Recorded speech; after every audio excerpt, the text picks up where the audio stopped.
Әлемде күн сайын ашылатын және жабылатын есіктер бар. Олар көптеген жылдар бойы құлыптаулы, бірақ ғасырлар мен мыңдаған жылдар бойы ешкім аша алмайтындар да бар. Неге оларды ашу мүмкін емес?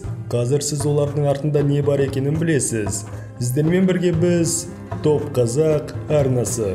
Осы шығарылымда мен сізге ешкім білмейтін, ашу мүмкін емес жұмбақ есіктер туралы айтып беремін.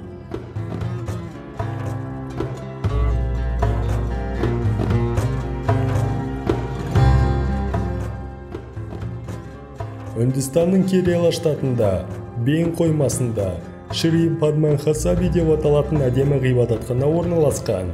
Бұл таңғажайып Вишну ғибадатханасы біздің дәуіріміздің 6 ғасырында салынған және бүкіл әлемнен туристерді қызықтыратын ғибадатхана. Өзінің сұлулығымен ғана емес, сонымен бірге құпиясымен де қызықтырады. Ғибадатхананың жертөлесінде ешкім аша алмайтын есік орналасқан. Сақтау латын әріптерімен белгіленген. A әрпімен басталып, F әрпімен аяқталады. Қоймаға кірер алдында тығыз темір есіктермен қапталған. 10 жылдан астам уақыт бұрын жергілікті билік ақыры қоймада жасырынған не екенін білуге шешім қабылдады. Және 2011 жылды 6 есіктің 5-еуін аша алды. Олардың артында сансыз қазыналар жасырынды.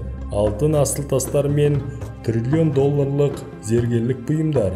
Дегенмен бір есік ашылмай қалды. Олар есікті ашуға тырысты, бірақ қолдарынан келмеді. Олардың біріне сәйкес көптеген қауесеттер мен аңыздар бар. Есік қорқынышты қарғысқа ұшыраған. Кейбір тұрғындар бұл есікті тек шынайы данагөй ғана аша алады дейді. Бірақ мұндай данагөйлер қазіргі уақытта қалған жоқ. Олардың артында көбісі улы жыландар мен күзетілген көптеген қазыналар бар деп ойлайды. Осылайша мұнда ешкім кіре алмайды. Алайда жергілікті билік бұны жоққа шығарады.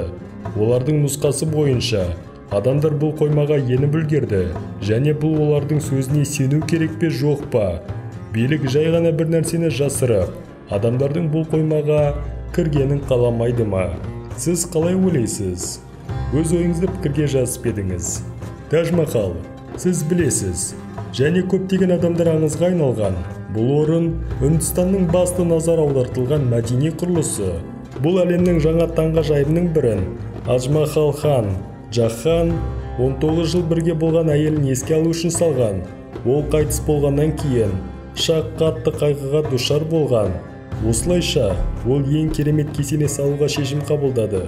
1000 пілдер, 20 000 жұмысшы және 22 жыл Тадж-Махал керемет құрылысын құру үшін шамамен кеткен уақыт.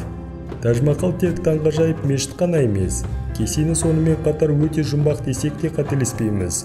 Онда көптеген жабық бөлмелер мен есіктер бар. Оларды ашу мүмкін емес.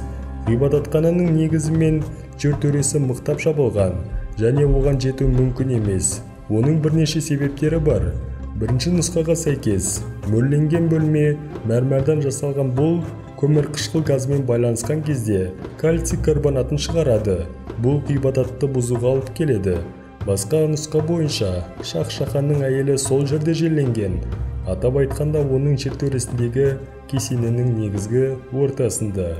Теориктер оның денесі әлі де сарайдың төменгі бөлмесінде орналасқанына сенімді, және ол қайтыс болғаннан бері мүлдем өзгерген жоқ.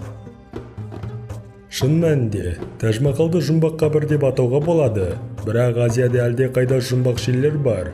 Егер сіз Қытайдың Сиан қаласына көшсек, онда біз Цин Ши Хуандидің керемет кесенесін және елді біріктірген Қытайдың алғашқы императорын таба аламыз. Айтпақшы, олар ұлы Қытай қабырғасын тұрғыза бастады, және Ши Хуанди небәрі 13 жаста болған. Ғимаратты 40 жыл тұрғызған болатын. Император қайтыс болғаннан кейін бірнеше жылдан кейін салынып бітті. Цин Ши Хуанди біздің заманымыздан бұрын 200 жылдары қайтыс болғанына қарамастан, кесененің өзі тек 1974 жылы кездейсоқ табылған шаруалардың ауқымды қазба жұмыстары кезінде үлкен терракота әскері мен қабірі бар алып жер асты аумағы табылды. Егер армиядағы терракоталарды кез келген адам көре алса, ал қабірге әлі ешкім жеткен жоқ, оны ашу мүмкін емес. Қабірдің бір нұсқасы бойынша Сынап өзенімен толтырылған. Егер өзеннің есігі ашылса, кесененің барлығын қиратады. Тіпті қазірдің өзінде 21 ғасырда ғалымдар қабірдің бөлігіне зиян келтірместен есікті ашатын қолайлы жабдық жоқ деп айтуда. Қабірдің ішінде не бар екені белгісіз.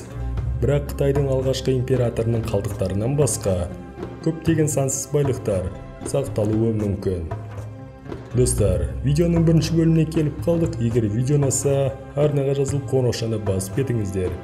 Сіздермен бірге біз, Топ Қазақ арнасы, есікті әрдайым жауып жүр.